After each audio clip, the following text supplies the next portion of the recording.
আমাদের এখনো মনে আছে বিএসএল কেলেঙ্কারি, সেই কেলেঙ্কারির মাস্টারমাইন্ড কারা এখনো মনে আছে আমাদের। মনে আছে সেই ভ্রষ্টাচার, সেই ভ্রষ্টাচারের মনে দাম উঠে যাবে অনেক নদীতে তুলে আমাদের মনে দাম করে করে কুপ্রাচার হত্যাকাণ্ড, আমাদের মনে দাম করে করে হত্যাকাণ্ড।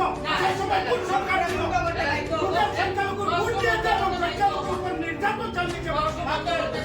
বিজেপি সরকারের আমলে আসামের সর্ববৃহৎ চাকরির বেলায় একটি পরিবারের আমরা শিক্ষিত ভাই বোনেরা এক ফ্যামিলি 2-3 জনে চাকরি পাইছে, কিন্তু 1 টাকাও দিতে লাগছে না। কংগ্রেস আমলে দীর্ঘ 70 বছর সংখ্যালঘু মানুষের ভোট দিছে, কিন্তু ভোট দিছয় লোকে 2 কেয়ার জায়গা থাকলেও বেচা লাগছে, পাতানো মহিল করে থাকলেও বেচা লাগছে। এর ঘরে চাকরি পাইছে না, এখন পর্যন্ত পয়সা হইছে, চাকরির পয়সা ঘুরাইয়া দিছয় না। এটাই মূল পরিবর্তন। আজকে ওনারা দাবি করছেন বিনা পয়সা চাকরি দেওয়া হচ্ছে মেরিটোরিয়াস স্টুডেন্টদের। মেরিটোরিয়াস বানানো কারা? কংগ্রেস আমলে যে শিক্ষা প্রতিষ্ঠান কংগ্রেস আমলে গড়েছিল, সেই শিক্ষা প্রতিষ্ঠানে কংগ্রেস আমলে দেওয়া শিক্ষককে শিক্ষকতা করায় আজকে মেরিটোরিয়াস স্টুডেন্ট হয়েছে। মেরিটোরিয়াস স্টুডেন্টকে বিনা পয়সায় চাকরি দেওয়া আরম্ভ হয়েছে তরুণ সরকারের আমলে। তরুণ সরকারের আমলে আজকে দিনে মুখ্যমন্ত্রী হিমন্ত বিশ্ব শর্মা তখন ছিলেন শিক্ষামন্ত্রী, আপনাদের মনে আছে, তখন তরুণের নেতৃত্বে আজকে দিনে মুখ্যমন্ত্রী শিক্ষামন্ত্রী বিনা পয়সায় চাকরি দেওয়া আরম্ভ করেছিলেন। যদি কংগ্রেস সরকারের এই কথা চালু না করতো তাহলে উপায় থাকতো না। আজকে সেটা কংগ্রেস সরকারের পুরো স্কিম ছিল না, সেটা ব্যক্তিগত বর্তমান মুখ্যমন্ত্রী সেই সময়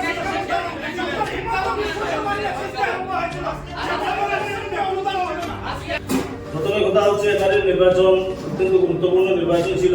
বিগত 10টি বছর এই সাম্প্রদায়িক বিজেপি সরকারের মানে যারা যন্ত্রণায় মানুষ অতিষ্ঠ হয়ে মুখিয়ে রয়েছিলেন যে 2026-এর নির্বাচন কবে অনুষ্ঠিত হবে এবং সেই নির্বাচনে যোগ্য জবাব হবে, সেই হিসাবে এবার রামকৃষ্ণনগর সমষ্টিতে আমরা সুযোগ্য একজন মহিলা প্রতিনিধি নির্বাচিত করতে যাচ্ছি, যার মানে যার কাছে কোনো ভেদাভেদ নাই, তিনি উচ্চশিক্ষিত মহিলা, এখানে ভূমিকন্যা, এখানে যে বিগত 10টি বছর বিধায়ক ছিলেন বিজেপির বিধায়ক, ওনার যে সাম্প্রদায়িক ভাবভঙ্গি, সাম্প্রদায়িক কাজকর্ম এবং সাম্প্রদায়িক মত বিনিময়ে মানুষ মারাত্মকভাবে অতিষ্ঠ। আপনি নিজেই দেখেছেন বিগত 10টি বছরের মধ্যে বিগত 5টি বছর যে মাননীয় মুখ্যমন্ত্রী হিমন্ত বিশ্ব শর্মা নেতৃত্বে যে সরকার চলছিল, সেই সরকারের দিনে মাইনরিটি মানুষের উপর যেভাবে অত্যাচার হচ্ছে, এই অত্যাচার এবং নির্বাচনের প্রাক মুহূর্তে উনি বারবার না করার সত্ত্বেও, বাধা দেওয়ার মানে মানা করার সত্ত্বেও আমি অবাক লাগছি যে আজকের এই লোকসূতে মাইনরিটি লিডাররা বিজেপির পক্ষ হয়ে মানে কোন কেমন করে এখানে এসে উপস্থিত হবে। প্রথমে আমার প্রশ্ন হচ্ছে, মাইনরিটি মানুষের উপর যে সময় কোনো ধরনের বিপদ আসে বা কোনো ধরনের অত্যাচার আসে, তখন ওনারা কি মাইনরিটি মানুষের সঙ্গ দেন?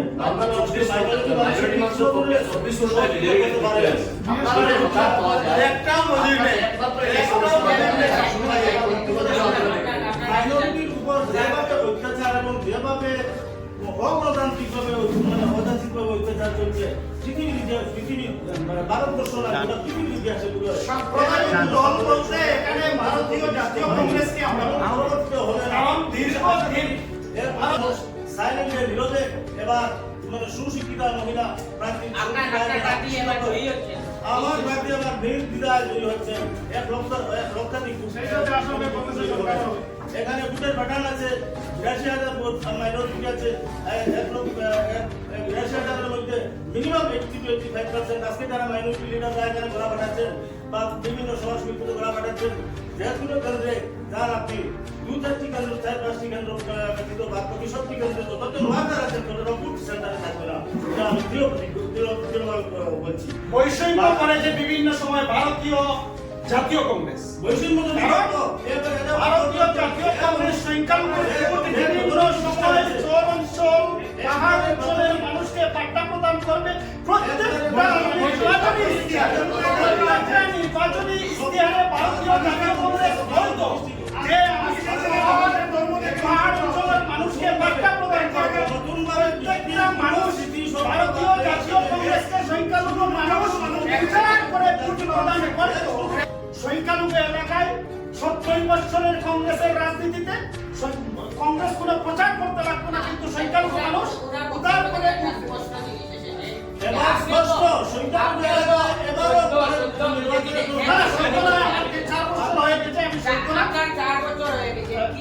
অবদান রয়েছে হয়েছে এই যে বিগত দিনে কিন্তু রামকৃষ্ণনগরে তেমন উচ্ছেদ অভিযান হয়নি। আগে আপনি যখন কংগ্রেসে ছিলেন তখন আমরাও দেখেছি আপনি রাস্তায় সংগ্রাম করেছেন, বিভিন্ন ধরনের পদ অবরোধ কিন্তু এই যে দিনে যে সমস্ত সংখ্যালঘু অধ্যুষিত এলাকায় সংখ্যালঘুদের উপর নির্যাতন হচ্ছে, সংখ্যালঘুদের হয়ে আপনি কি আওয়াজ আপনি সুন্দর বক্তব্য করে গেছেন। বিভিন্ন সময় ভারতীয় জাতীয় কংগ্রেসের লোক ছিলাম। আপনি শুনেন, আপনি শুনেন, ভারতীয় জাতীয় কংগ্রেসের লোক ছিলাম। ভারতীয় জনতা পার্টি যে স্লোগান ছিল, এই স্লোগান থেকে কাজ হচ্ছে না, সমাজ বিকাশ হচ্ছে না। মুখ থেকে দেখে খুব সুন্দর কাজ হচ্ছে আজকে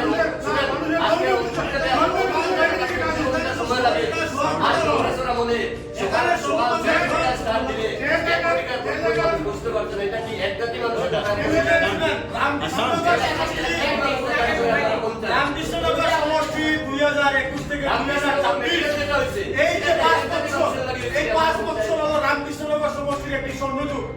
সেই সময় রামকৃষ্ণনগর সমষ্টিতে এসেছে মেডিকেল কলেজ, এসেছে সমাজিলা, এসেছে 100 কোটি টাকার আসামবালার কাজ, এসেছে সংখ্যালঘু ছাত্রছাত্রীদের পড়ার জন্য একটি বিদ্যালয়, অনেক কিছু হয়েছে।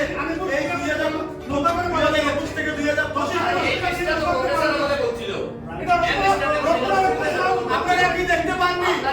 বাকির মধ্যে সিঙ্গার করে ব্রিজ এই সিঙ্গারাতে কংগ্রেস আমরা কয়টা ব্রিজ আছে আপনারা বলছেন এই 2021 থেকে 2026 এর মধ্যে রামকৃষ্ণনগরের স্বর্ণযুগ ওনারা বলছে।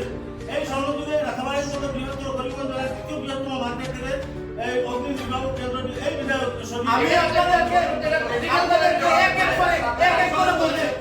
মেডিকেল কলেজ রামকৃষ্ণনগরে যে স্থাপন করা হয়েছে মেডিকেল কলেজ 600 কোটি টাকা। 2019 যখন প্রথমবার উনি বিধায়ক নির্বাচিত হন আমার রাতাবাড়ি তখনকার দিনে রাতাবাড়ির উপস্থিতি, তখন 2025 মার্চ আমাদের দেশে লকডাউন শুরু হয়েছিল। সেই লকডাউনের সময় করোনার আপাতকালীন সময়ে দেশে দুর্ভিক্ষ দেখা দিয়েছিল। প্রতিটা ঘরে ঘরে যদি খোঁজ খবর নেন তাহলে একমাত্র ঘরের ছেলে হিসাবে আমাদের বিজয় মালাকার মহাশয় খবর প্রতিটা ঘরে গিয়ে প্রতিটা মুহূর্তে প্রতিটা মানুষের খবর দিয়েছে। শুনে রাখুন, সেই সময় করোনার সময় উনি নিজে কিন্তু করোনা আক্রান্ত হয়েছিলেন। উনি নিজে করোনা আক্রান্ত হয়েছিলেন। তারপরে কিন্তু মহামারী ফ্লাড এসেছিল। ফ্লাডের সময় হাঁটু জল থেকে গোলামানি পর্যন্ত উনি ঘরে ঘরে গিয়ে খোঁজ খবর নিয়েছেন। সেই জন্য উনি যদি রামকৃষ্ণনগর কোন রিয়েল হিরো হিসাবে বাধ্য হয় তাহলে আজকে রামকৃষ্ণনগর সমষ্টির কর্মবীর বিধায়ক এবং রিয়েল হিরো। শুধু সামাজিক যোগাযোগ মাধ্যমে শুধু কথা তোলার জন্য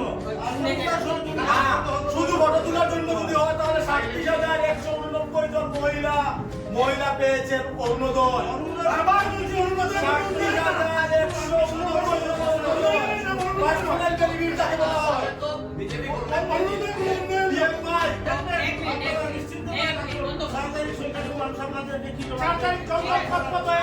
আমরা চলে যাচ্ছি আসামের ইতিহাসের সর্ববৃহৎ মুঠ